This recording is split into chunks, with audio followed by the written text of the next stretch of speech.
Hey guys, welcome back to the channel, or if you're new, welcome. We're gonna get back into more Amberlynn Reid content. So we're back for the first day of Amber's schedule. Speaking of which, I am going to have a little bit of a change up for my schedule too. From now on, I probably might be taking Sundays off because I will be helping a friend of mine start their own channel. Very different from the commentary channel I have right now. So it's gonna take a little bit of time to help them out, so maybe for the next month or so, I won't be posting Sundays, which I do apologize. I will try to make it up for you guys if I have a little bit of time on Saturday. I will also be doing the retro reacts more on Foodie than Amber. I will try to do an Amber video every now and then.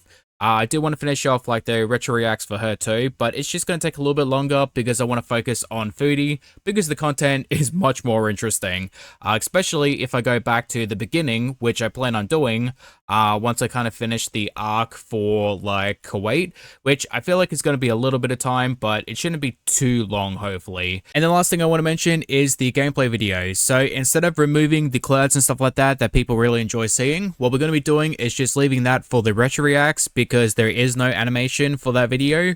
It's simply just a photo that I made.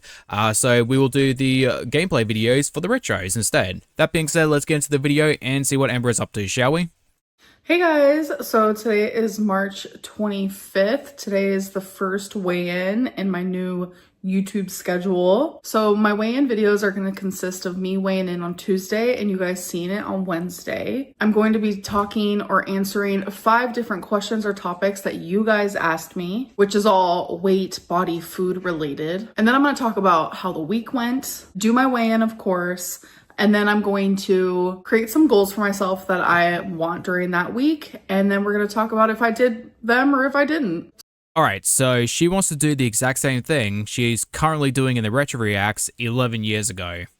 So first question / topic is, would you try semaglutide again? So I've tried semaglutide twice, Ozempic once. And normally when someone asks me this question, it's a flat out, yes, I absolutely would. But now it's a no. I never will do semaglutide again.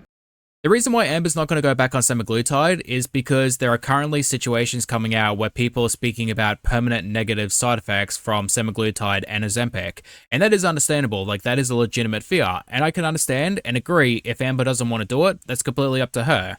That being said, she is never going to go back on it and succeed because she doesn't want to succeed. Because if she does lose the weight, it will be one less thing she can use as a shield for criticism. Like, oh, people are fat phobic, people shame my BPD, people shame my childhood trauma, which doesn't really matter at the end of the day because those things don't allow you to traumatize other people, to harm other people, to, you know, impact negatively other people's lives. So semaglutide is not even FDA approved. I always ignored that little tiny tidbit because in my brain, I was like, okay, if it's coming from pharmacies, and obviously the pharmacies know what they're talking about. The reason why Amber ignored it was because it was a miracle thing for her. Like, oh, I don't have to do anything and I can lose weight by being on a weight loss drug. Because Amber has admitted she doesn't like taking other medications because she's afraid of the negative side effects, but she was perfectly fine with semaglutide and Ozempic up until recently. But the more that people are using semaglutide, obviously the more that people are learning about semaglutide, and something that is like coming up a lot, like I've seen articles about it, like you guys have sent me articles. There's a lot of semaglutide like coming from the black market. People are getting extremely sick, people are getting scammed, and no matter where I get it from, it's just like, you never know what you're gonna get. So semaglutide is a no. But would I try Ozempic again, which is FDA approved? Yes. But it's like thousands and thousands of dollars a month, especially once you get to like the highest dose. So once that price is lowered, then we'll talk. Which is completely understandable if you didn't have the money, but you do. Like, you spend so much money on stuff that you don't need that you could be putting that elsewhere. For example, to Ozempic. Like, stop with the Legos, stop with the journal, stop buying the stuff that you don't need, stop spending thousands of dollars on takeaway, on groceries that you don't even eat, on restaurants, and all the things that just you could cut back on. Like, you can definitely cut expenses elsewhere so that way you can afford Ozempic and save your life. What is your ideal goal weight? So I actually do not have one at all. So I know it seems kind of like contradictory because these are weigh-in videos, but I don't have a goal weight. I don't care about the number on the scale. I care about how I feel. I want my health to improve. I want my breathing to improve. I want my walking to improve. I just want my heart health to improve. Just all of my like physical ailments and my mental ailments that are affected by my weight. I want all of those things to improve. And that's the reason why you should have a goal weight, because if you have something to work for and something to aim for, like you're more motivated to go after that thing. Why don't you just go on hiatus and come back with the weight off? Because I need to show up. This is my job and it's very, very important to me. It gives me something to do during the day. It gives me some form of normalcy and routine. I need this roof over my head. I need to be able to put food in my fur baby's stomachs. Not many people can just disappear for months on end from their job, and that also includes me. And I thoroughly enjoy YouTube, so I wouldn't want to leave. But you did leave, Amber. Remember when you went to Wisconsin for your ex and you decided to disappear for a long time and hardly show up for your job? And on top of that, you constantly talk about how hard YouTube is because of all the hate you get, but you refuse to change and adapt and learn from your mistakes. So if you love YouTube so much, why do you constantly complain about it? If you can't leave YouTube, why do you do it for your girlfriends? Why did you hide your weight from Beck? So that's something else that Beck has said, that supposedly I started hiding my weight from them. That never happened. I have been very open and honest about my weight towards the whole internet. I've always done weigh-ins for you guys, and I mean, that goes the same with the people in my life. I've always been very vocal about how much I weigh. Except it's not a lie, Amber, because you have admitted that you have lied in the past, and you have also said multiple times that you don't want to weigh yourself anymore, only because you start gaining weight during your weight loss journey. I've never really been like ashamed of my weigh-ins, because it's like when you look at me, you know, you're like, damn, that girl big. I think it was just Beck being super uninterested and just like really genuinely, they didn't care about anything I was saying or doing. So that also went into my weigh-ins. Right, so it wasn't because you gained 600 pounds and you're ashamed of it, it was Beck's fault because they were disinterested in you. You failed all your weight loss attempts so far. What do you think will be different this time? Nothing. The thing is, you guys have witnessed me failing all of these diets and fad diets and whatever it may be. But one thing about me is I've never given up. And I feel like a lot of people have experienced the same thing. Do you not see the contradiction in that statement? I have never given up, but I have failed every single diet I was on. That is giving up. You fail by giving up.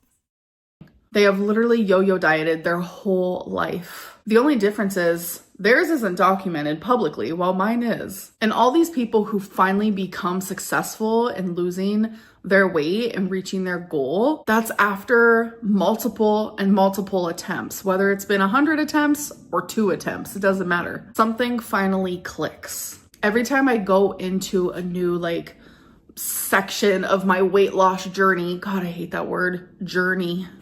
The only reason you're pissy about the word journey, Amber, is because you left the starting area and went in the complete opposite direction of where you're supposed to go. Every time I go into it again, I'm always very hopeful, in hopes that something will click. Instead of hoping, how about you actually put some effort in and go seek help? It kind of reminds me of my mom's journey with her sobriety. She did drugs literally her whole life, and I can't even tell you how many times in my lifetime she tried to quit and just couldn't. Until she finally did, because something just clicked. Yeah, that's your perspective though. I want to know Mama Lynn's perspective on her sobriety. What was the moment that made it click? What was the situation that happened that said, alright, I cannot continue doing this. I need to get my life on track. I need to work on myself so that way I can become the person I want to be. Alright, so we are done with the topic/questions. Now on to like how I've been doing, how have I been eating lately? Well, going off the title, I'm just going to say what Amber said last time because I know Amber is about to say some stupid shit, which was, I'm focusing on my mental health, so I'm not going to worry about losing weight just yet. Well, I've been eating what I want, when I want, and how much I want because I have been so hyper-focused on like trying to improve my mental health because it has not been good at all, that I have genuinely been like neglecting my physical health needs. That was simple to guess. So now I need to make both of those things a priority because like my mental health was low and I'm doing a lot better now, thankfully. But I was trying to put in work to improve that because it was so bad. Like I don't think my mental health has been that bad in a very, very long time. Now I want to put in work so I can focus on my mental health and my physical health. Genuinely, this is going to be called the no diet because every single time that I have done a diet, I have failed. What I want to do is just genuinely think before I eat anything instead of just eating it for no reason, if that makes sense. Alright, but how are you going to do that? You keep saying these things as if it's gonna click, but you eat because you're bored, you eat because you're stressed, you eat for the sake of eating. How are you going to circumvent that so you stop overeating? Like, if it was that easy to do it in the first place, you wouldn't have failed 100 times on YouTube. So I'm gonna put my weigh in here, March 25th, 2025. Hello, it's ready. 519.8 pounds. 519.8 is a little hecticana, I will say. Amber, you're 34 and you're acting like a child. Like, do you not understand the gravity of your situation right now? And like, no pun intended, by the way. You're 520 pounds and you're over here going, oh, that's hecticana. Like, seriously? And the reason I'm saying this is because I know Amber is not even going to take any accountability for what she eats. Like, if she's going to mention it, it's only going to be, yeah, like, I probably shouldn't have ate that, but like, water retention, my lipedema, swelling. Ignoring the fact that Amber probably hasn't drunk any water in probably like the last 5-6 months. On top of me eating more than I probably should, More than I probably should, meaning that she's not taking accountability for what she's eating. It's just, oh yeah, I guess like I ate more than I should have. I also am very swollen, so you definitely need to take that into account because not only do I have lymphedema, I also have lipedema. Exactly my point, like zero accountability for the food. So weigh-ins can be a little tricky because obviously when I step on the scale, we are also weighing my fluid and my water retention. Girl, what water? You don't drink any. So I want to have weekly goals. I want to have something that is like obtainable that I can work on every single day. So then next week I can come back and be like, okay, so these were my goals and let me tell you how I did. How about you do yourself a favor and see how many calories you eat in a day? Be truthful, be honest, eat that amount of calories in a day and then cut it down for the next week by 500. That's all you have to do. 500 less than you typically eat for each day.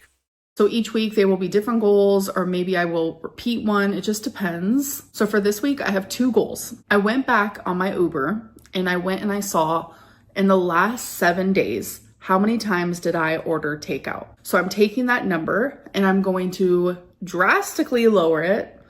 And she's already setting herself up for failure. Like, why do you have to drastically lower it? Like, why not just do a small amount? Why do you need to be so drastic all of the time on your diets? And that's going to be my goal. So when I went back and looked, it was 8 times in the last 7 days. So as hard as it is going to be, I only want to order it 3 times.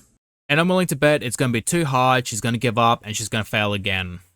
So for some people, 3 times in a week is a lot. But for me, it's not. It's actually drastically lowered because I was actually surprised to only see that I ordered takeout 8 times in the last week because normally it probably would have been about like 13. If 13 is a typical number for you, why not just stick to 8? Like, you don't have to go down to 3 because that's too much. Like, you're going to restrict yourself so much, you're going to give up before you even get started, really. Like, stick with 8, lower your calories by 500, and just go from there. Like, it's just not that hard. So my next goal is I want to focus on drinking more water. So I thought about the last week and I was like, how much water did I drink? And now how much do I want to drink? Well, in the last week, the only time that I drank water was during my live streams when I was drinking a little bit of alcohol. I know I'm supposed to only be referring to the last week, but I'm telling you, in the last like 6 months, I've probably only had about 2 cups of water in total. I do not drink water, period. And you wonder why you have so many issues. I go through phases where I drink water, and we have not been in that phase. Not at all, girly pops. Amber, what the hell is wrong with you? Like, drinking water should not be a phase. Like, you shouldn't have to go through a phase to drink water. You do it, or at least you should, every single day. So, my goal is to go from only drinking a couple sips in the last week to drinking 2 water bottles a day. And again, I know for some people, only 2 water bottles a day is not enough. But for me, it's going to be a drastic improvement. So those are my 2 goals. In my weigh-in next week, I'll let you guys know how I did. And then also the dreaded weigh-in, which I don't have any goals when it comes to my weigh-ins. I just want to, every single time I step on the scale, which is only going to be once a week, which is going to be hard for me, I want to be down at least something, even if it's 0.2 of a pound. This is my no diet. We're not running in this race, we're walking. Anyways, I hope that you guys enjoyed this video, and I'll see you in my next one. Bye. Alrighty guys, come to the end of the video. Thank you for watching. I hope you guys enjoy, and hopefully get to see you guys for the foodie video. Bye bye.